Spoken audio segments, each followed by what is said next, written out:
عليكم.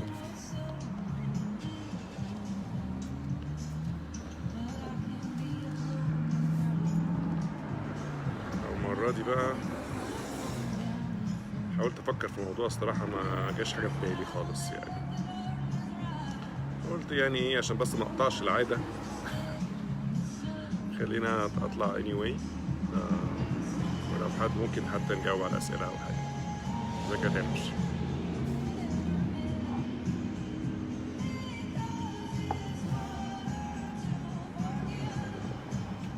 المشكلة بس لما واحد بيقعد في الشمس بقى، انا كان الشمس انا مبقاش شايف حاجة من التليفون. آم، مش عارف الصراحة دي حاجة تتصلح ولا لا، بس يعني المرة اللي فاتت لما اتكلمنا عن الديف اوبس، وكان في حاجات صراحة جت في الكومنتس بعد كده كانت لطيفة جدا، مواضيع صراحة ما لحقناش نتكلم فيها يعني. آم، يعني ما جاتش فرصة، انا كمان ما كنتش محضر قوي يعني، بس كانت مواضيع مهمة الصراحة.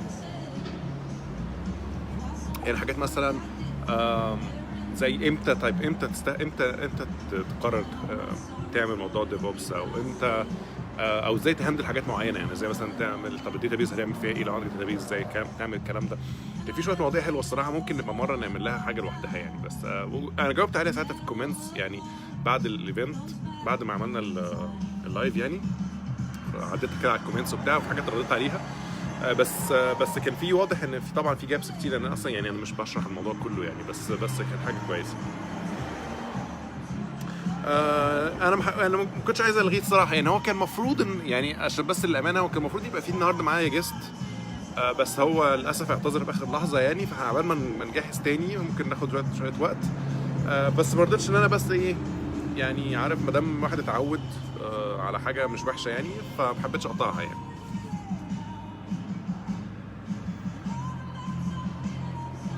احمد باشا، حجازي بيه، وحشني والله.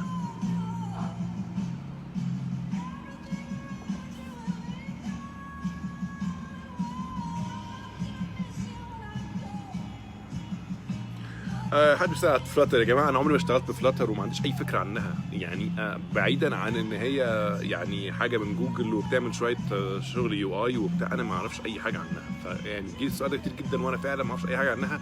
وتشانسز ار عمري ما هعرف حاجه عنها، لان انا مش مهتم قوي ان انا اعمل فيها حاجه. ما اعرفش ايه رايي في كليه حاسبات ومعلومات يعني، يكون رايي فيها ايه؟ كليه محترمه يعني اللي هو امال انا اشتغل الشغلانه دي ازاي؟ لا طبعا كليه محترمه جدا.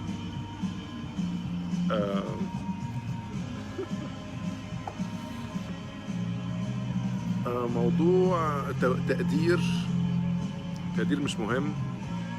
انت بتقول فاضلك 90 يوم على التخرج، فيعني التقدير مش مهم، سواء مهم ولا مش مهم، مفيش اي فرق انك تعمله دلوقتي يعني.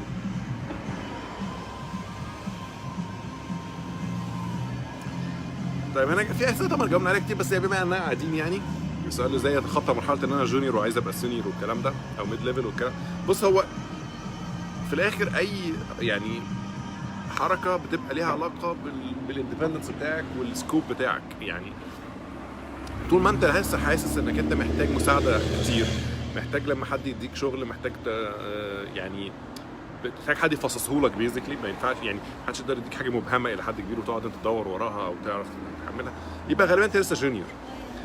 طبعا ده جزء ليه علاقه باللي هو ازاي انك انت بتابروتش المشاكل. بس طبعا في مشكله تانية، جزء تاني اللي هو النولج بقى نفسها يعني. هل انت اصلا ملم بحاجات اعمق شويه في مستوى الشغل وكده.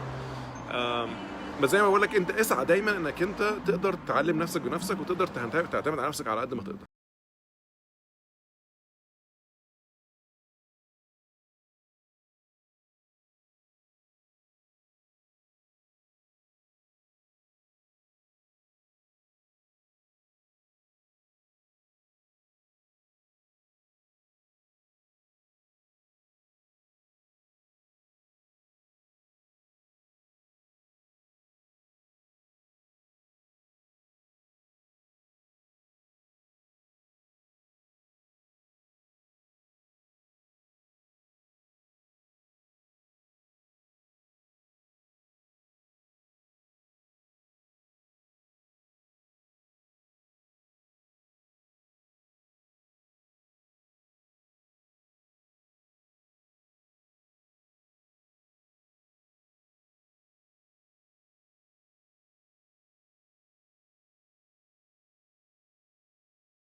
التكنولوجي دي ايه، ممكن تبقى كويسه ومفيده وحلوه وجميله، بس انت حاجات بتتغير. يعني الاي اس بي دوت نت كور النهارده ولا امبارح كان اي اس بي كان دوت نت فريم ورك، وبعده كان مش عارف ايه، حاجات بتتغير. فما فيش ما تقدرش تعتمد على ان مستقبل الحاجه دي هيضمن مستقبلك انت الشخصي، ده مش منطقي. والانجلر طبعا والحاجات دي كل ده بيتغير كل يوم، يعني اللي هو فانك انت تبقى حاطط كمستقبل ليها هو ده اللي بتبني يعني مش قوي يعني.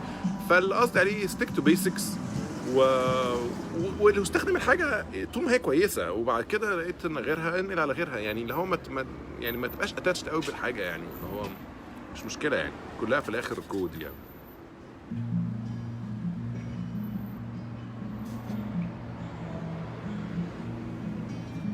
حد بيقول ازاي اكون داتا ساينتست وهينفع من غير كليه واقدر اخلص في قد ايه؟ بص، هو انا اتكلمت في موضوع داتا ساينتست ده قبل كده. هو طبعا انا مش داتا ساينتست، بس اشتغلت مع حبه منهم يعني، وعملت فيديو قبل كده على اليوتيوب عندي عن الفروق ما بين الداتا ساينس والحاجات دي.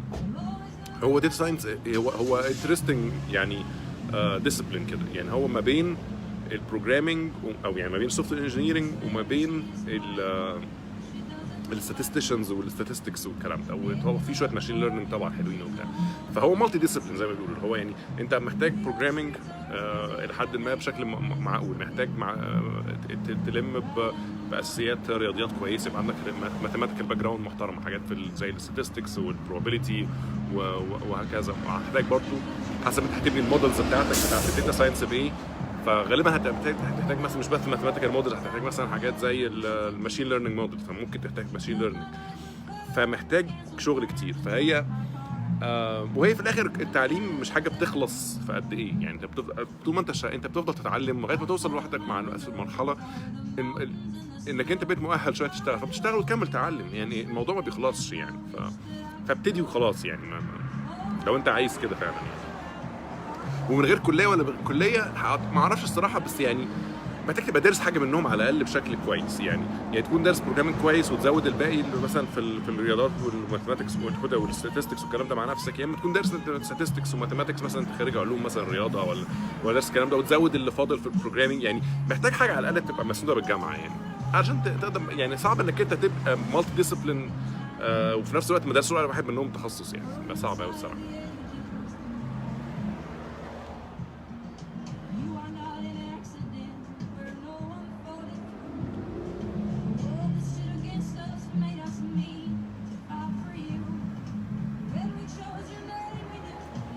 لو عندك سوفت وير كبير قوي، ازاي كل المبرمجين يشتغلوا عليه في نفس الوقت ويجمعوا الشغل؟ طبعا ويب، هل كل ديفلوبر يعمل بروجكت لوحده؟ لا طبعا، يعني ممكن كل الناس تشتغل على نفس البتاع، يعني كود بيز.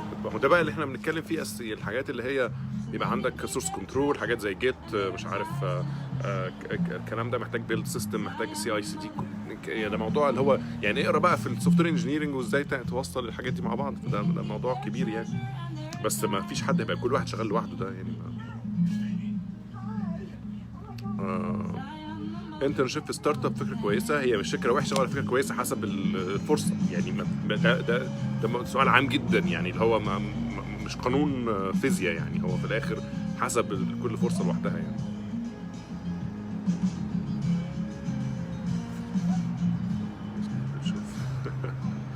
فوكس حبيبي على فكره يعني، وهو يعني نورني قبل كده، والله كان نفسي مره حتى يعني انا والله ما كان قصدي بس ان هو نفس الوقت، بس عشان انا الوقت ده بيبقى ابني عنده درس، فانا ببقى ساعتها فاضي الساعه دي مستنيه، فعبال ما يخلص درس، عشان هو ساعه بالظبط يعني، هو مش بمزاجي يعني، هو عشان يخلص الدرس بس.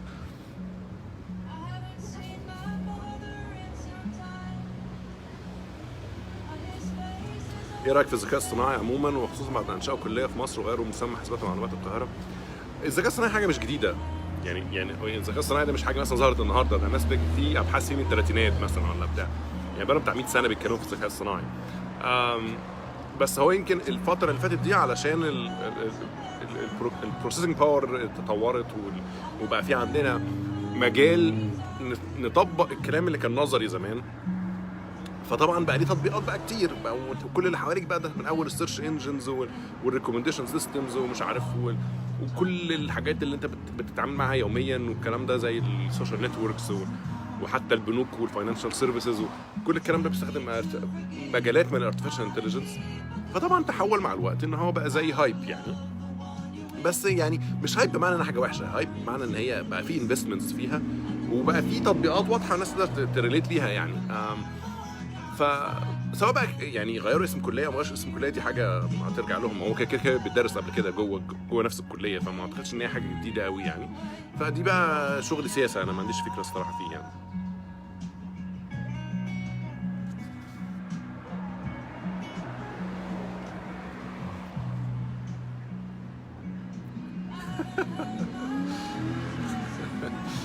ايش يا عم فوكس. حد بيقول ايه رايك في البلوك تشين، هل ليه مستقبل ولا فنكوش؟ الصراحه ما اعرفش، ما اضحكش عليك يعني. البلوك تشين كفكره هو فكره فيري انترستنج يعني. ما اعتقدش ان الفكره نفسها هتموت يعني، لانها يعني كان من ناحيه اليوسج بتاعها، انا الصراحه ما تعمقتش فيها كفايه ان انا اقدر اقول لك هي ايه تطبيقات كويسه ليها او كده. بس الصراحه يعني شايف ان هي لسه في اولها يعني، اللي هو يعني ما ظهرش قوي لسه اذا كانت فنكوش ولا مش فنكوش، بس ما اعتقدش انها فنكوش يعني.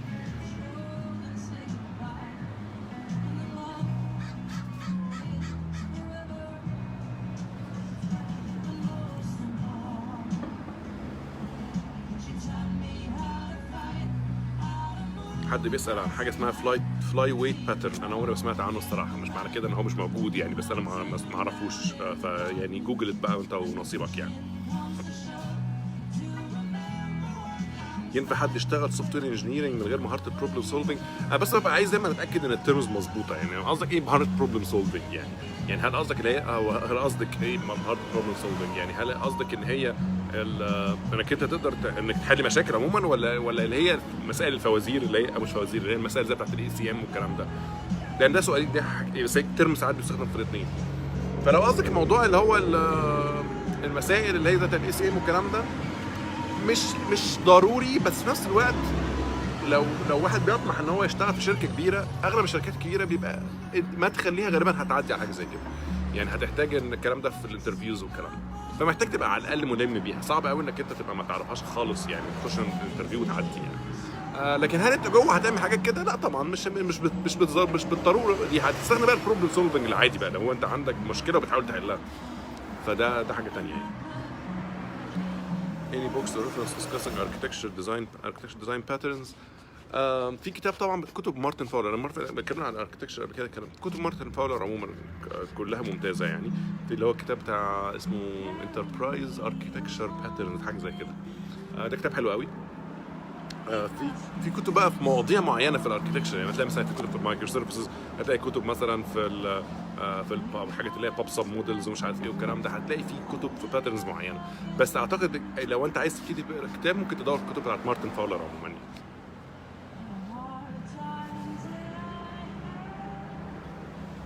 انا بدرس تخصص الرياضيات، كيف استفيد من مجال البرمجه؟ والله الرياضيات داخله في كل حاجه يعني.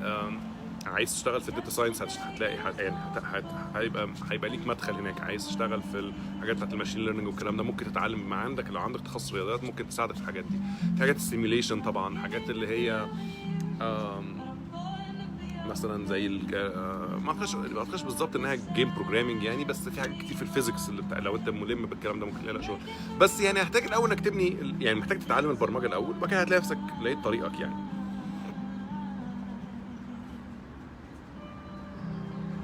نفس السؤال ده لسه مجاوب عليه من 5 ثواني، اللي هو هل مش عارف ايه مكمل معانا ولا الله اعلم يعني. موضوع مكمل ولا مش مكمل ده مش حاجه مضمونه يعني.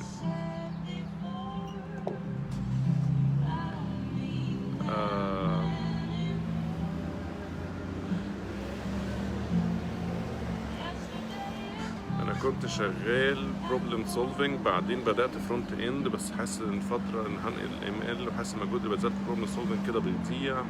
مفيش حاجه بتعملها بتضيع، اوكي يعني اي حاجه بتتعلمها بتتعلم يعني، فمفيش حاجه بتضيع يعني. وخلي بالك انك انت برضه لسه بتقول انا بدات، انت في البدايه هتجرب حاجات كتير قوي. ما تعتقدش انك انت الوقت اللي انت استغلته في حاجه واحده ده وقتك طويل قوي ان هو ما يضيع تزعل عليه. لا، ده وقت انت اتعلمت بيه حاجه وتكمل بيها. انت مش مثلا قعدت 10 سنين في مجال وبعد كده قررت تغيره يعني. هو يعني بتتكلم في كام شهر او سنه ولا بتاع ده ولا حاجه يعني. ليه التكنيكال انترفيوز صعبه ولا العيب فينا؟ بص، هو ده سؤال ممكن يدخلنا في حته هو اصلا البروجرامينج صعب ولا سهل، او السوفت وير انجينيرنج صعب ولا سهل. هو بشكل عام عشان بس ابقى واحد صريح، الشغلانه بتاعتنا شغلانه صعبه، اوكي، هي مش شغلانه سهله اصلا، بس الدخول ليها سهل. يعني انت ممكن تبقى بتكتب، يعني ممكن تتعلم حاجه بس تخليك تكتب كود وتعمل حاجات وتبقى شغال وتعمل حاجات فعلا، ده مش معنى كده ان هي الشغلانه نفسها سهله. لكن الدخول ليها سهل وده مش وحش. فساعات حسب الشركه نفسها عارفه مستوى الشغل اللي عندهم عامل ازاي، فبيبقى محتاج ان هو يتاكد على الاقل ان اللي جاي مستواه يناسب النوع المشاكل اللي جوه الشغل بتاعه، فبيصعب التكنيكال انترفيو بتاعته شويه عشان يتاكد ان هو عنده ناس تستعد تشتغل في حاجات كتير. لان هو برضه خلي بالك ان هو مش عايز يجيب حد بيعرف حاجه معينه بس، لان ممكن الحاجه دي اسمه ده تخلص وبعدين طب نعمل ايه في الناس اللي جبناها عشان الحاجه المعينه دي. لا، محتاجين حد يبقى يعني ايه عنده سكيلز وعنده مهارات تنفعه، حتى لو غيرنا الكورس بتاع الشركه او غيرنا اللي احنا بنعمله ينفعنا يسد في حاجات ثانيه يعني. فده اللي بيخلي الانترفيو ساعات بتبقى حاسس انها ايه اول راوندد كده، بيجربوا في حاجات كتير وبيسالك في حاجات كتير وبتاع، علشان هو عايز يتاكد انك انت مناسب للشركه عموما قبل ما تبقى مناسب للمشروع اللي انت داخل تعمله يعني.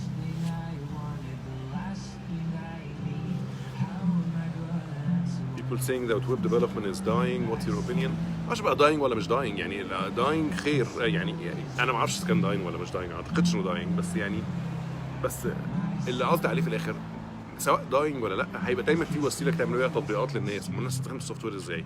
يعني هتعمل برامج يعني هو استخدامها ويب بقى، استخدامها موبايل، ده في الاخر هو كود هيتكتب، سواء بقى يتكتب في ويب بيتكتب في غيره، دايما هيبقى في حاجه. عشان كده بقول دايما ايه دونت جيت اتاتش لحاجه معينه، لان في الاخر الهدف موجود، الهدف هو ما هيروح يعني ما دام في ناس عايشه وليها حاجات محتاجه تعملها، هيحتاج طريقه يستخدم بيها الحاجه دي. الطريقه دي اسمها تطبيق الابلكيشن بقى، سواء ده موبايل ولا ويب ولا اي حاجه، هتلاقي هتحتاج حد يكتب الكود ده يعني.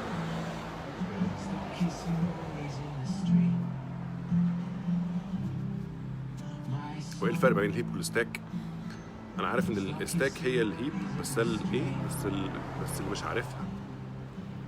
انا عارف هي ايه الستاك، بس الهيب مش عارفها. الهيب هي شويه ميموري، دايناميك ميموري، يعني ميموري بيديها السيستم لكل البرنامج كده لما يحتاجها يستخدمها. فبتبقى بيستخدموها دايما في الدايناميك الوكيشن. يعني انت لو المتغيرات اللي انت بتحجزها انت عارفها اثناء الكومبايل تايم، زي مثلا المتغيرات بتاعه البارامترز بتاعه الفانكشن مثلا، او مثلا مش عارف انت بتعرف البيزك فاريبلز مثلا او البيزك داتا تايبس، اغلبها تبقى الكومبايلر يقدر يعرف بالظبط وهو بيكومبايل هو محتاج الفاريبلز دي، فبيحجزها على الستاك وهو والكول والفانكشن ستاك شغال او كده. لكن لو انت بتحتاج تحجز ميموري في الران تايم لحاجه انت مش عارف حجمها اثناء الكومبايليشن، يعني مثلا انت محتاج تقرا الفايل ده ممكن يبقى حجمه مثلا 1 كيلو او 1 جيجا، فما تقدرش تحجزها في الكومبايل او ما تقدرش تحسبها في الكومبايل تايم، فتحتاج ساعتها الهيب ميموري عشان تعمل الموضوع ده. فالهيب ميموري دي مساحه السيستم بيديها لك او بيديها للبرنامج بتاعك، وكل ما تحتاج بتساله تاني، يعني عشان بتقول له عايز مساحه تاني يديك مساحه تاني، لغايه ما يجي ممكن عند نقطه وتقول له يقول لك عايز اديني، يقول لك اديني، تقول له اديني مساحه يقول لك خلاص ما عنديش تاني، يقول لك خلاص ما اوت اوف ميموري يعني. فده دي نوع من الفكره يعني من الاثنين.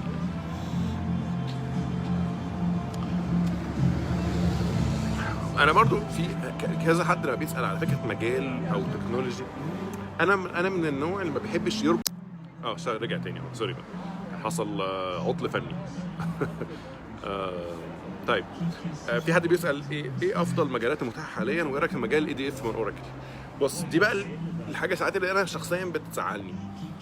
التكنولوجيز عمرها ما كانت مجالات، اوكي؟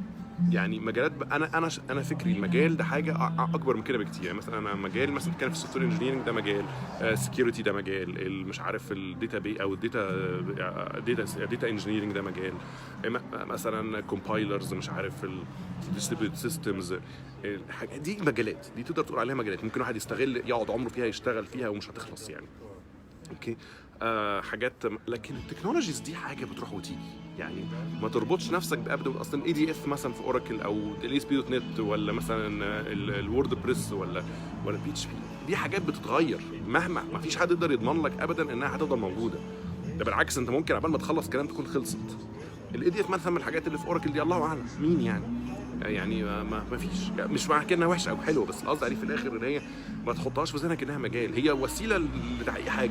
الوسيله دي النهارده اختفت، خير نشوف غيره يعني، مش الدنيا ما طارتش يعني، لكن ما فيش علم جوه يعني يسد معاك لو الدنيا دي انهارت. يعني لو انت بتتكلم مثلا انك انت كويس في ديستريبيوت سيستمز، ولا كويس في الديزاين ولا في الاركتكشر ولا مش عارف ايه، النهارده بيعملوا حاجه بكره بيعملوا حاجه ثانيه، السكيلز اللي معاك مش يعني بورتابل جدا، لكن الاي دي اف بيعملوا بيها ازاي الحاجات دي ازاي تحديدا ولا مش عارف ايه الكلام ده يعني. اتس ا جوجل سيرش اواي فروم يو يعني في اي وقت، فمش هتفرق يعني. تاني اسئله فلاتر يا جماعه، انا ماليش اي علاقه بفلاتر، ما عنديش اي فكره يعني.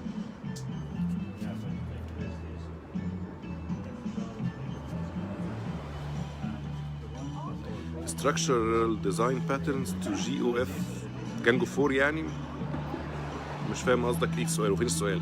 طيب structural design pattern ده نوعيه من انواع الديزاين باترن، يعني زي كاتيجوريز كده من الديزاين باترنز، فمش عارف انت قصدك فين السؤال بقى. ابدا منين عشان ادرس ذكاء صناعي؟ بص مبدئيا عشان تكون تدرس ذكاء صناعي خلي بالك ان الذكاء الصناعي ده موضوع متقدم عموما، يعني محتاج تكون دارس حاجات الاول، يعني محتاج تكون دارس بروجرامنج، محتاج دارس ستراكشرز الجوريثمز، عشان وعندك شويه ماث طبعا عشان تبتدي تخش في الذكاء الصناعي. حتى لو انت في الكليه مثلا بتاعه حاسبات او هندسه او كده، غالبا هتاخد الذكاء الصناعي ده في اخر كام سنه، يعني مثلا في ثالثه في رابعه كده، لكن انت تكون درست الكلام ده قبل. فلو انت دارس الكلام ده اوريدي وعايز تدرس اي اي، في كورسات لطيفه قوي على اي دي اكس، في عندهم حاجه اسمها ميني ماستر بروجرام او حاجه زي كده في الاي اي. ده لطيف جدا ان هو بيبتدي معاك الاول بين الذكاء الاصطناعي الكلاسيكي اللي هو الحاجات اللي كانت مبنيه على الالجوريثمز والكلام ده، بس على اساس ان هي بتفهمك ازاي تحل المشاكل اللي هي زي مثلا عايز اعمل لعبه بتلعب اكس او مثلا، او عايز تعمل مش عارف لعبه بتلعب شطرنج وبتاع، اللي هو يخليك تقدر تعمل شويه اي اي بس باستخدام مثلا سيرش الجوريثمز، باستخدام اوبتمايزيشنز مش عارف ايه. وبعد كده واحده واحده يبتدي ينقلك على اللي بعديه لغايه ما توصل في الاخر مثلا انك انت بتتكلم بقى في ديب ليرنينج ومش عارف ايه. فده حلو ان هو هياخدك من الاول للاخر، بس طبعا محتاج التزام يعني. لا هو بلاك برضو.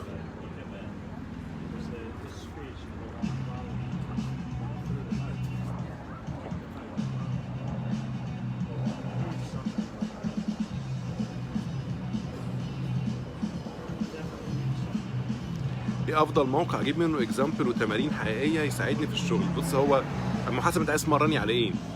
هو لو انت عايز تمرني تمشي ايدك في البروجرامنج عموما، يعني مثلا لو بتتعلم لغه برمجه، لو انا بتعلم لغه برمجه النهارده لاول مره محتاج بس حاجه تخليني اكتب كود، يعني سواء الكود ده ليه معنى دلوقتي او مش معنى، بس بحاول اكتب كود. في مواقع مثلا زي كود وورز مثلا، انا بحب كود وورز ده قوي، المسائل بتاعته مش صعبه وفي نفس الوقت بتبقى بيأكسبت حلول ببرامج بلغات برمجه كتير قوي. فهتخش عليه مثلا هتلاقي مساله مثلا يقول لك اعمل كذا، يعني زي منطوق مساله كده تقريه وتحل المساله وتدي له الكود وهو يصحح لك الكود وبتاع، فلطيف يعني. وبلاش طبعا كل الكلام ده يعني. فده ممكن تستخدمي بيه codewars.com، ممكن تبتدي بيه. مع الوقت بقى ممكن نفسك انك انت مثلا عايز اعمل مشروع كذا، يكون بايديا من نفسك يعني. حتى دايما ايديا اللي بقولها للناس، جرب تعمل موقع زي اسك اف ام، هو مجرد ناس تبعت لبعض اسئله. سؤال موقع عبيط، بس الفكره ان هو هتحتاج تعمل داتابيز، هتحتاج تعمل اي بي ايز، هتحتاج تعمل اسمه ده ويب انترفيس مثلا او موبايل كلاينت زي ما انت عايز تعمله. والفكره انها عشان بسيطه انت بتبني عليها اللي انت عايزه بقى، عايز توسع، عايز تعمل اللي انت عايزه فوق، اعمل اللي انت عايزه. فدي فكره يعني.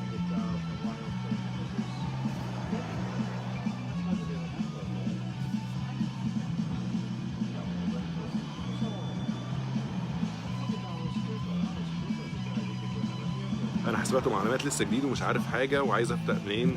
انت جوه حاسبات ومعلومات يعني المفروض تكون عارف على الاقل انت بتدرسه، يعني حاول تشوف على الاقل ابتدي باللي انت بتدرسه دلوقتي، يعني ما تبقاش مثلا ما بتروحش الكليه خالص او مطنش الكليه وبتقول انا تايه. طب ما انت لو ما تايه عشان كده يعني تحاول تتاكد بس على الاقل انك انت متابع الكليه، وواحده واحده هتلاقي نفسك بتبتدي تفهم، بس ما تبقاش متابع وهتفهم هتعرف منين انت جوه الكليه اصلا يعني.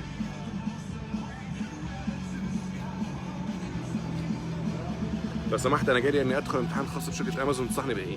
حاول تذاكر طبعا، بس حاول الاول انك انت تدور على اسئله انترفيوز. لو انت خلاص يعني وقت قليل بالنسبه لك او مش وقت كفايه انك تذاكر حاجات كتير، حاول تسال تشوف ايه نوعيه الاسئله اللي تيجي في الانترفيوز هتبقى عامله ازاي، وحاول تراجع على النوع ده من الاسئله. في مواقع كتير مثلا زي leetcode.com LEETCODE leetcode.com، هتلاقي عليه اسئله كتير جدا لانواع بشبه انواع الاسئله بتاعت الانترفيوز دي. وتقسمها بالصعوبه، يعني مثلا في لو ميديوم وهاي وبتاع، فابتدي باللو مثلا الاول، حل كام مساله من دول، بعد كده ممكن تخش في الميديوم شويه وهكذا. وحاول تحل لك مثلا وات ايفر الوقت اللي عندك قد ايه، بس حاول تحل لك مثلا في اليوم 3 4 مسائل على الاقل.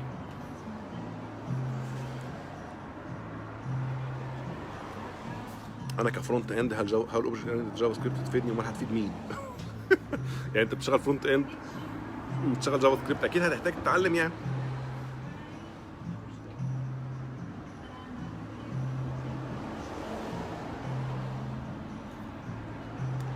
هل عدد سطور الكود مقياس لجوده البرنامج؟ لا، بس في نفس الوقت سواء قليل او كتير مش ده هو مقياس للكومبلكسيتي بتاعت البرنامج. يعني اكيد البرنامج اللي عدد سطور مش اكيد برضه، بس يعني بس قصدي لما بنتكلم في ملايين، يعني مثلا احنا ممكن نقول مثلا احنا عندنا السيرفيس دي مثلا فيها 10 مليون كود، 10 مليون سطر كود. مش لازم يكون ان هي معناها ان هي وحشه او حلوه، بس معنى كده ان هو اتس كومبلكس سيستم محتاج الناس تاخد بالها منه او تتعامل معاه بشكل كويس. لكن بقى انك تتكلم مثلا هو اصل الكود ده البرنامج ده مكتوب في 10 سطور وده مكتوب في 100 سطر، ده كله في almost in the same order of magnitude، يعني مش حاجه ضخمه قوي يعني. لكن بنتكلم في الحاجات دي اللي هي ممكن تقيس بيها يعني انت بتتكلم في سيستم عامل ازاي. هل دي مثلا سيرفيس صغيره مثلا معموله كلها على بعضها 1000 سطر كود، ولا ده سيستم ضخم فيه كام مليون سطر كود؟ فده اللي احنا ساعتها ممكن معيار سطور كود يفرق، لكن فحاجه صغيره ما لوش معنى قوي يعني.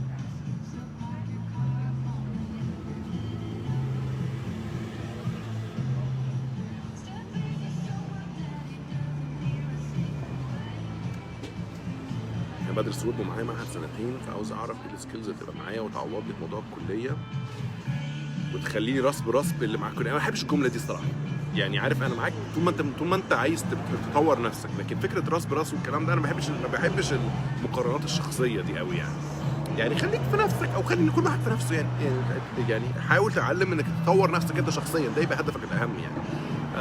اللي انا حاسس ان هو ممكن تستفيد بيه لو انت مثلا حاسس ان اللانجوج بتاعتك محتاجه تشتغل عليها، مثلا الانجليزي يعني او كده، حاول تدرس انجليزي كويس.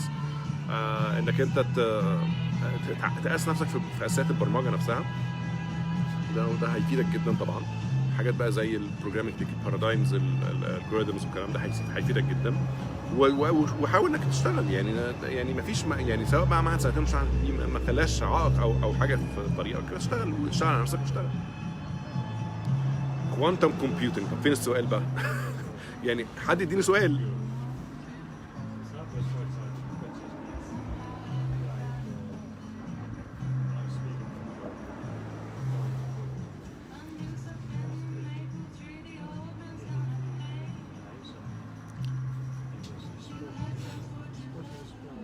ما عنديش برد والله، انا بس قاعد في الشمس. انا بس يعني هنا بقى عشان موضوع في نباتات كتير وخضره وبتاع، في الربيع بيبقى فيه اللي هو الحبوب اللقاح دي، فساعات بتعمل لي حساسيه، لكن انا الحمد لله ما عنديش برد ولا حاجه. هتلاقيه بس ساعات كل شويه بس انا اعمل كده عشان بس الريتيشن بتاع الحساسيه، مش مشكله يعني. لو عندنا داتا كتير لاكتر من كلاينت، هل نتجه لمالتي تيننت ولا نخليها داتابيز واحده ونحل مشاكل البرفورمانس ازاي؟ ولو داتابيز واحده هيكون ملايين الريكوردز. طيب ده سؤال مش وحش. في موضوع المالتي تيننسي، ازاي تعمل مالتي تيننسي وازاي والكلام ده. بس هو المالتي تيننسي مش معناها بالضروره مالتي داتابيزز، بالعكس ده كومبلكسيتي زياده عن اللزوم. يعني انك انت لو عايز تعمل سيستم مالتي تيننت، وكل ما يجي لك عميل جديد او تيننت جديد تعمله داتابيز من الاول، ده تعقيد رهيب. بالذات انك انت دايما بتتخيل ان انا النهارده مثلا عايز ازود تيبل عشان السيستم بتاعي مثلا بيتطور، فعايز ازود تيبل، هروح ازود التيبل ده مثلا في 10000 داتابيز عندي عشان عندي 10000 عميل. طبعا الموضوع معقد جدا يعني. فالافضل انت ممكن تبقى within the same database وكل حاجه وعندك مالتي تيننسي وكده، بس انت بتعمل حاجه اللي هو زي فيرتشوال يعني سيبريشن ما بين الداتا اللي عندك. يعني مثلا كل ريكورد بيبقى موجود، مثلا بتقول مثلا انا عندي تننت اي دي، مثلا عندي تننت تيبل في البيانات بتاعت التننت، وبعد كده عندي كل تيبل ليه علاقه بالتننت معين يبقى في تننت اي دي ده للريكورد ده. بتحب انك انت وانت بتبني سيستم عشان بس تبقى كيرفول، يعني الاي بي ايز بتاعتك اللي انت بتبقى بتستخدمها جوه هي لوحدها بتعوض قيمه التننت اي دي بتاعت التننت اللي حاليا موجود، بحيث ان انت ما يحصلش غلط بالصدفه انك انت تقرا البيانات بتاعت حد تاني او كده. لو انت كمبرمج بتقرا بيانات من تيبل معين، هو اوتوماتيك اللايرز اللي تحت في السيستم بتاعتك بتتاكد انك انت بتتكلم عن التننت بتاعك انت بس. والاجزاء اللي في السيستم عندك اللي بتبقى كروس تننت بتبقى محدوده جدا. يعني انت مثلا عندك جوبز مثلا بتشتغل بيهايند ذا سينز، مثلا بتعمل تريمنج للداتا، مش عارف بتسيرش، مش عارف بتاندكس، مش عارف ايه، انت عارف هم كام جوب، هم دول الوحيدين اللي من حقهم يمشوا كروس تننت. لكن الناس كلها بتشتغل ايه تننت على التننت بتاعها هي بس. طبعا محتاج شويه ديزاين وشويه اركتكشر حلوين يعني، لكن ده هيديك ميزه بعد كده انك تقدر بقى تعمل حاجات زي الابجريدز والكلام ده بشكل يعني اسهل شويه من انك انت تقعد عندك 10,000 داتابيز وتصلحهم يعني.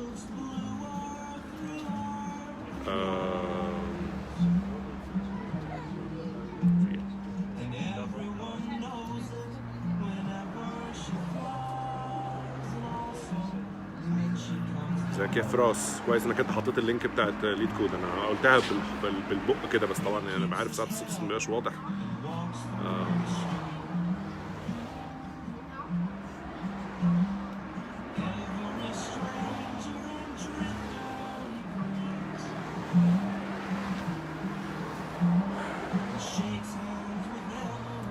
بقالي 3 سنين في حسابات وتايه ومش عارف انا عايز ايه، ومش عارف انهي مجال ممكن ابقى مبدع فيه او عندي شغف فيه. بص، هو الموضوع ده الصراحه انا مش مؤمن بيه قوي. انا مش مؤمن فكره انك انت مستني تعرف انت كويس فيه عشان تشتغل فيه. لان دي حاجه انت مش يعني عارف تبقى كده هي البيضه ولا الفرخه يعني. فانت محتاج انك انت يعني بتمشي في كل اللي تقدر عليه، ولو حاجه جت عجبتك امشي فيها، تزود فيها شويه، لكن ما تبقاش يعني مش عارف انا عايز ايه. ما انت مش تعرف وانت قاعد من غير ما تجرب يعني. فاشتغل يعني، اللي هو اتعلم حاجه وابتدي فيها، يعني عايز تجرب تشتغل في الابلكيشنز، اعمل ابلكيشنز، عايز تتعلم مش عارف كومبايلرز ومش عارف ايه، اشتغل كل حاجه. لقيت حاجه منهم يعني لقيت نفسك فيها شويه ولا حاجه دوس فيها زياده، لكن مش لو ما لقيتش على الاقل اتعلمت حاجات كتير. اوكي.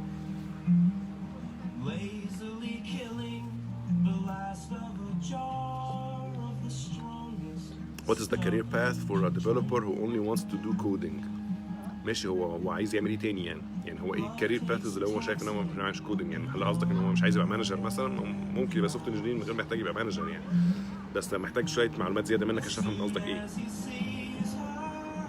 ازاي استعد تكنيكال عشان اكون سينيور فرونت اند كويسه، وامتى اعرف اني بقيت في الليفل ده؟ هي محتاجه خبره مبدئيا، يعني السينيورتي بتبقى اكترها خبره، يعني تشتغلي كتير، تعملي مشاريع كتير وتبقي جزء من مشاريع كتير، وفي نفس الوقت وانت بتعملي الخبره دي او انت بتكتسبي الخبره دي السكوب بتاعك بيزيد. يعني بدل ما كنت بتعملي فيشر صغيره تبقي بتعملي حاجه كبيره، بدل ما تبقي مثلا مسؤوله عن صفحه واحده تبقي مسؤوله عن اجزاء كتير من المشروع. مع الوقت تلاقي نفسك انك انت تحولتي، انك الناس بقت بتجيلك في مشاكلها هي، وبتحاولي بتساعدي ناس ثانيه وبقى ليك انفلونس اكبر. ده اللي بيدي دايما سيجنالز في فكره ان انا بقيت يعني ان انا بقيت وصلت لمرحله اعلى من اللي كنت ما ابتديت فيها. انك انت مع الوقت بيبقى ليك زي سنتر اوف جرافيتي كده، عامل زي يعني كويكب كده، الناس بتبتدي تتلم حواليه يعني. فده معنى كده ان هو بقى ليه ثقل في المكان يعني. فطول ما ده متحقق، فده انت كده على الطريق الصحيح.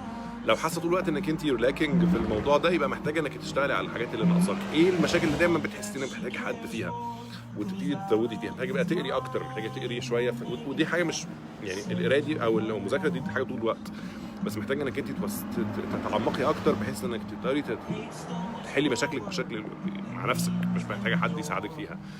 محتاجه تلاقي نفسك دايما مع الوقت، يعني يمكن الحاجات اللي الواحد بيحسها لما بيعلى شويه في الخبره او كده، فكره ان هو اللي هو الهيلثي سكيبتيسيزم، يعني انك انت بتلاقي نفسك دايما مش يعني لو تجيلك معلومه مش بتاخديها اون فيس فاليو ابدا، يعني دايما مش معنى كده قله ثقه، بس على الاقل انك انت دايما بيبقى دايما ليكي ديفرنت تيك عليها. يعني ممكن حد يقول لك حاجه او يديك اسامبشن، يتشالنج الاسامبشن ده، هل ده فعلا موجود ولا لا؟ هل الكلام ده زي ما تقولوا ده زي ما شغال ولا لا؟ لا طب خلينا نتاكد الاول. طب خلينا نتاكد من الحاجه دي، عشان انا فاكر الحاجه دي قبل كده يعني خدناها كده طورناها كده ولبسنا في الحيط. لا فخلينا الاول نتاكد من دي، انا اول نتاكد من دي. فده بيدي دايما ثقه في الناس اللي بتشتغل معاكي، انك انت يعني لو هتوافقي على حاجه او حاجه تعدي من ثرو منك، مع كده انك انت خلاص يعني الحاجه دي الى حد ما شغاله صح، مش هتشتغل وبعد كده نكتشف ان احنا كان عندنا مشاكل كنا ممكن نعرفها من الاول. فدي كلها خبرات بتبان من الشغل مع حد عنده اكسبيرينس يعني.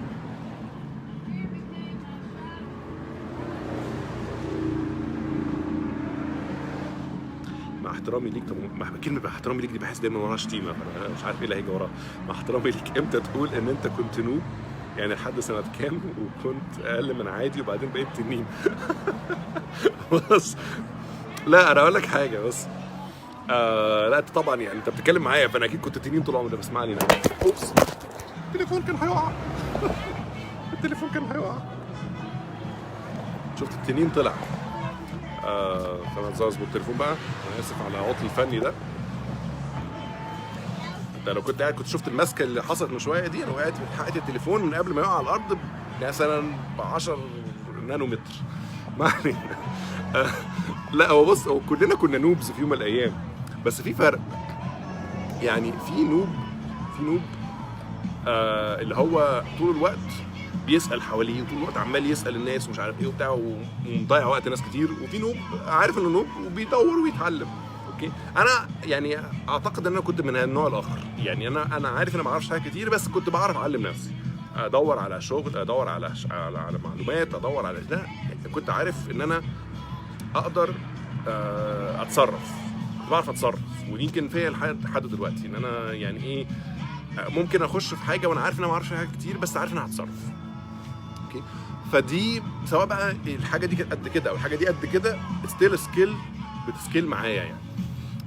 فده اللي انا قصدي عليه، انك انت صعب تبقى يعني كلمه تنين دي انا ممكن اقول انها ليها علاقه يمكن بحجم اللي انت شغال عليه، لكن مالهاش علاقه بالاتيتيود بتاعك كنت شغال في ايه. يعني انا كنت تنين وشغال حاجه قد كده، وكنت تنين شغال في حاجه قد كده. اوكي فالتنانه دي ليها علاقه بانك انت يعني الاتيتيود بتاعك وانت بتابروتش الحاجه.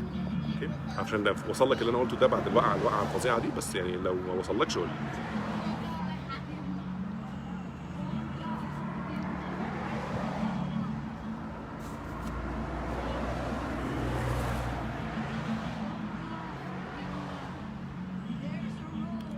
انا عايز اعمل فريم ورك شبه جوجل نير باي اي بي اي، بس هعتمد على ابراج شبكات المحمول عشان اقدر اوفر للشركات اللي محتاجه اوف لاين مود في التطبيقات بتاعها. ايه رايك في الفكره دي؟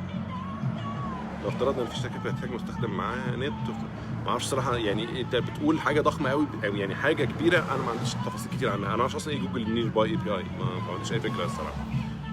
فيعني دي يمكن حاجه محتاج تريسيرش فيها شويه، لان انا ما اعرفش الصراحه.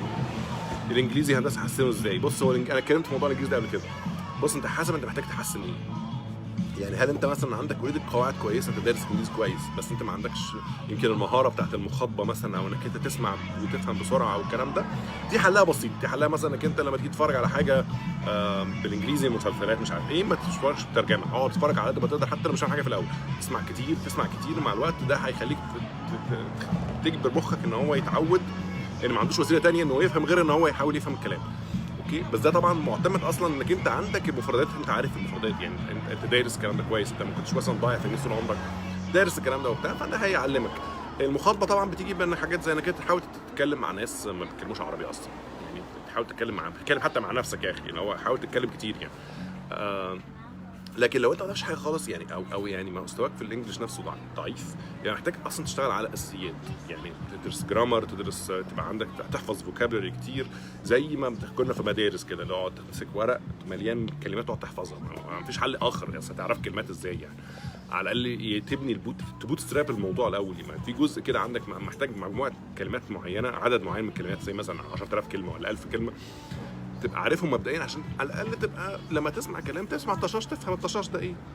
اوكي يعني انا لو قعدت اتكلم مع حد، يعني لو قعدت اتفرج على التلفزيون الروسي، لو قعدت اتفرج على التلفزيون الروسي ده 10 سنين، ما تخش انا هفهم روسي يعني.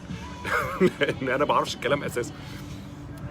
لكن على الاقل لو عندي مجموعه كلمات هقدر الم اللي في النص. لو واحد شغال في شركه صغيره وحاسس انه مش بيستفيد ومفيش سينيور نتعلم منه كويس ازاي اطور نفسك، الكلام ده في اول الموضوع. لو انت شايف ان الشركه نفسها مفيش مجال انك انت تتطور فيها، يبقى احسن لك انك تشوف شركه ثانيه. لان الوقت اللي جوه الشركه ده احسن وقت تتعلم فيه. لو انت ما قدرتش تتعلم جوه الوقت ده، اي وقت تاني عمره ما هيسد معاك. يعني انت قاعد في الشركه مثلا 8 9 ساعات في اليوم، لو انت مش بتستفيد من الوقت ده، انت بتخليك تتطور. يعني صعب قوي الساعه اللي هتعملها ولا ساعتين هتعملهم في اليوم ولا في الاسبوع هم دول اللي هيفرقوا معاك. فحاول انك انت لو هتستثمر وقت، استثمر وقت انك انت تذاكر انك انت تكواليفاي لشركه ثانيه، بس حط رجلك في شركه اعلى، اوكي، فيها بقى سينيورز، فيها مش عارف ايه، بحيث انك انت تتعلم بقى من الشغل. يعني جولانج فيوتشر فيرسس جافا، ما فيش فيوتشر يعني الاثنين موجودين، هيفضلوا الاثنين موجودين. يعني مش فاهم الفكره. يعني لو انا طالب لسه في سنه اولى هندسه حاسبات، ايه افضل طريقه اشتغل الفتره دي؟ تشتغل ازاي انك تفهم هندسه حاسبات؟ انك انت تدرس حاسبات. يعني ما اعرفش انت قصدك ايه السنه اولى. يعني حاول تركز على، لو انت عايز تشتغل بروجرامنج حاول تركز في السوفت وير، لا انك انت تدرس اساسيات البروجرامنج، سواء الجوريثمز ولا داتا ستراكشرز ولا بروجرامينج بارادايمز ولا مش عارف الكلام ده. حاول تدرس فيه كويس قوي، بحيث انك انت تطلع من السنه الاولى دي على الاقل ماسك البروجرام لانجوج كويس قوي. يعني مش يعني سواء بقى كانت سي ولا سي بلس بلس ولا سي شارب ولا جافا ولا وات ايفر اللانجوج كانت ايه، بس انت خلاص يعني ايه متمكن. يعني تطلع من السنه الاولى متمكن يعني، اوكي. بعد كده بقى نتكلم في بعدين يعني.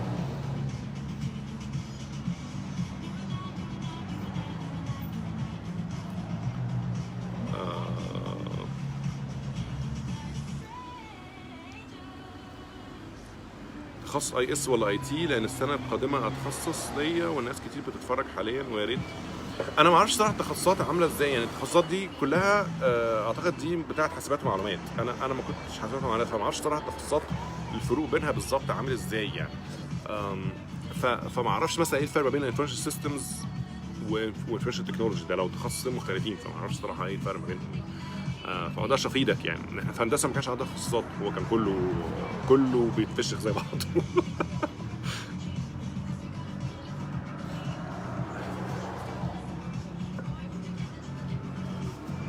انا بشتغل حاليا سي ار ام ادمن وانا طالب في رابعه، لكن انا عايز اشتغل جافا وعندي خلفيه كويسه جدا كجافا ويب سبرينج وهايبرنيت، لكن الكود بيتنسي بالتدريج مع مرور الوقت. انا دايما مشغول بالسي ار ام كاستمايزيشن، فازاي ما هو خلي بالك الكود ما بيتحفظش كده كلنا بننسى.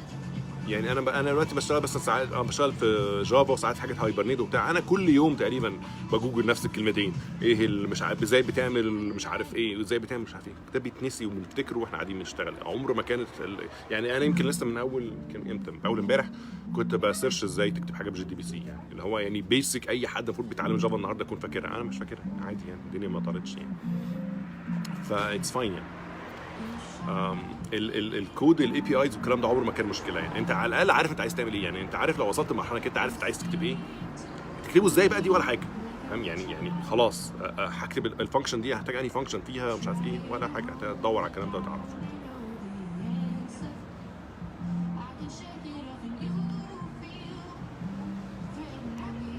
عايزين سؤال احمد ياسر. انا لسه ازاي تستغل الصيف في اي جامعه؟ لو انت مثلا لو قدرت تلاقي انترنشيب او تدريب في الصيف ده احسن حاجه. لو ما قدرتش بعد ما دورت وعملت كل اللي ممكن تعمله ما لقيتش، حاول انك انت يا اما مثلا تاخد كورسات مثلا، او لو انت عايز تعمل مشاريع يعني مع نفسك، يعني شوف مثلا انت سواء لوحدك او معاك حد تاني، ما تزودش الموضوع قوي. يعني انت مثلا 2 بالكتير قوي. يعني فكروا اي فكره مشروع، حاجه اي حاجه اقعدوا اعملوه. اوكي، يعني عندكم 3 شهور في الصيف ولا شهرين في النص، لو عايز تسافر تاخد لك مثلا اسبوعين ولا حاجه تصيف ولا بتاع، بس يعني عندك على الاقل مثلا بتاع 3 شهور حلوين في الصيف، اقعد اعمل فيهم اي حاجه. اوكي، هتطلع من الصيف ده احسن بكتير من دخلت منه. وكرر الموضوع ده. يعني عندك كذا سنه، يمكن في اول سنه بيبقى صعب تلاقي انترنشيب عشان لسه في سنه اولى، بس مثلا من سنه ثانيه هيبقى الموضوع اسهل، من سنه ثالثه هيبقى الموضوع اسهل وهكذا. بس دايما حاول تركز وتلاقي انترنشيب لو قدرت.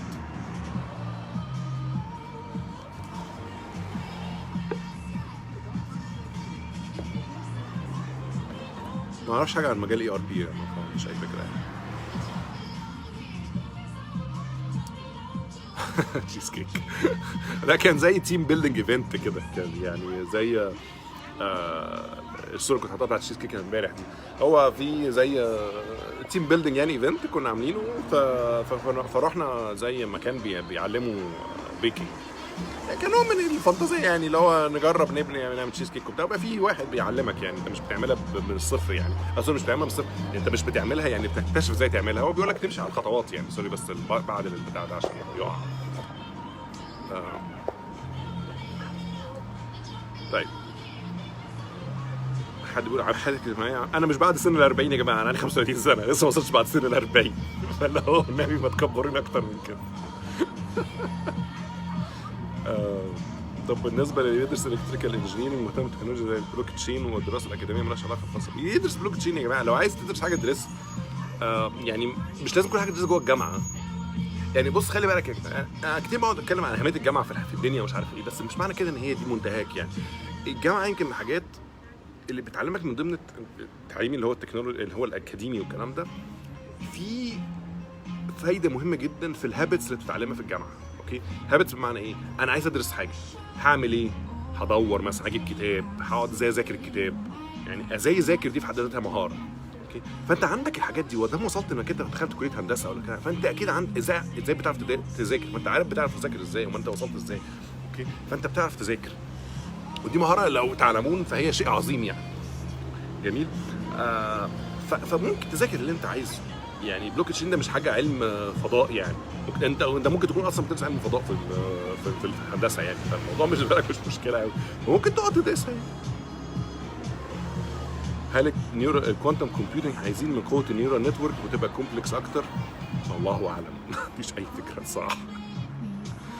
Any recommendations for books or course to know how to deal with big DBs, millions of records for SaaS project؟ اكيد في يعني القواعد البيانات من الحاجات يعني اللي الناس كلها بتعاني معاها يعني، فاكيد هتلاقي كميه حاجات كده. في كتاب حلو قوي انا قريته السنه اللي فاتت وغالبا هقراه تاني، اللي هو اسمه داتا انتنسيف ابلكيشنز. هبفتكر احط الاسم بتاعه، اسمه ايه يا ربي؟ بيلدينج داتا انتنسيف ابلكيشنز، حاجه زي كده. الكتاب ده رائع بكل المقاييس. اوكي، دايما اللي اقترحوا عليا كان يا اما مصعب يا اما حتى مش فاكر مين، بس كان مصعب. كتاب كان رائع الصراحه. وميزته ان هو بيتكلم معاك بقى في كل انواع الداتا بيزز، او مش يعني حتى مش لازم تكون او ال تي بي يعني مش لازم تكون اللي هو الريليشنال يعني، كل ما يستوعب الداتا يعني، من اول الفايلز لحد الستورج البيج داتا والقواعد البيانات العاديه والهاش تيبل، كل اللي انت عايزه. وبيمشي معاك بقى ويدرس كتاب قمه في الروعه. لو انت متابعني على الاقل على جود ريدز هتلاقي الكتاب ده، اللي كنت حاطط له ريفيو هتلاقيه موجود قبل كده.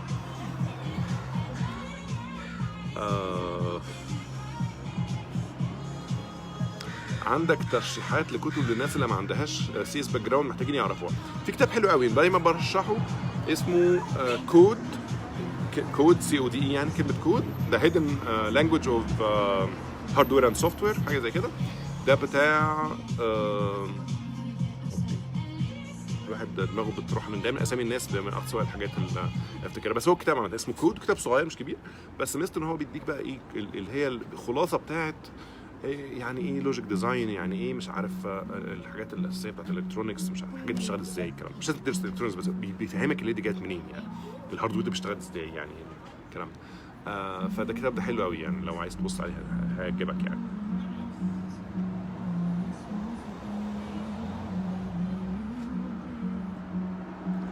What is the most overrated programming language? Overrated دي كلمة صعبة الصراحة. ما اعرفش اذا كان في حاجة تعتبر overrated يعني. ما اعرفش الصراحة ايه overrated programming language. في رأيي على الأقل حتى مش فاكر ايه. ما اعرفش، ما فيش حاجة في بالي الصراحة. بس كل programming languages اللي بالذات اللي هي الحاجات اللي هي general purpose يعني ما اعرفش الصراحه. ده في اسئله كتير جدا، انا فاضي قدامي 10 دقايق فانا هحاول اجري شويه. Why does programmers look dumb؟ ما اعرفش الصراحه، انا ما بتخيلش ان هو dumb يعني.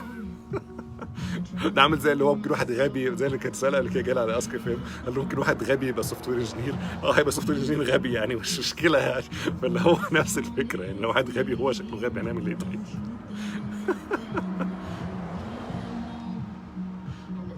موضوع التنانين ده I'm very excited عن جيم اوف ثرونز الجاي ان شاء الله. هنشوف تنانين للصبح يعني لو حد غاوي جيم اوف ثرونز يعني.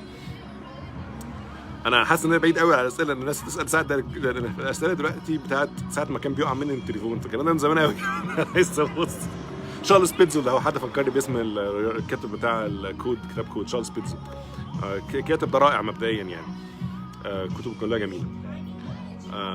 ديزايننج داتا انتنسيف ابلكيشنز بالظبط. لحد برضه فراس بيفكرني باسم كتاب ديزاين داتا انتنسيف ابلكيشن. الكتاب ده رائع جدا برضه. بس انا اعتقد لو حد اللي كان قصده ده عامه الكتاب حلو عامه في الموضوع داتا بيز او داتا بيزد ابلكيشن. بس لو انت عايز حاجه لها علاقه بالسكيلابيلتي بتاعت الداتا بيز نفسها، زي مثلا انتشار الداتا بيزز، ازاي مش عارف تعمل الكلام، هتلاقي في كتب متخصصه قوي في الحاجات دي.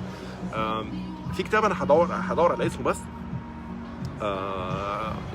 ليه علاقه بالموضوع ده، انا ما قريتوش بس انا فاكر ان انا شفته قبل كده، فهحاول الاقيه ولو لقيته هبعته او احطه على الاسم يعني.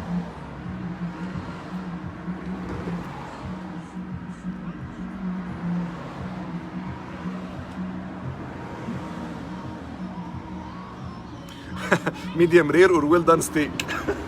لا ميديوم رير هو ده بالنسبه لي احسن ستيك. اللي بياخدوا يعني هو دايما في ناس بتقول ان يعني في ناس بتحب الميديوم وفي ناس بتحب الويل دان، بس غالبا بتوع الويل دان دول غلط يعني. بنتكلم في الناس اللي بتاكل ميديوم رير.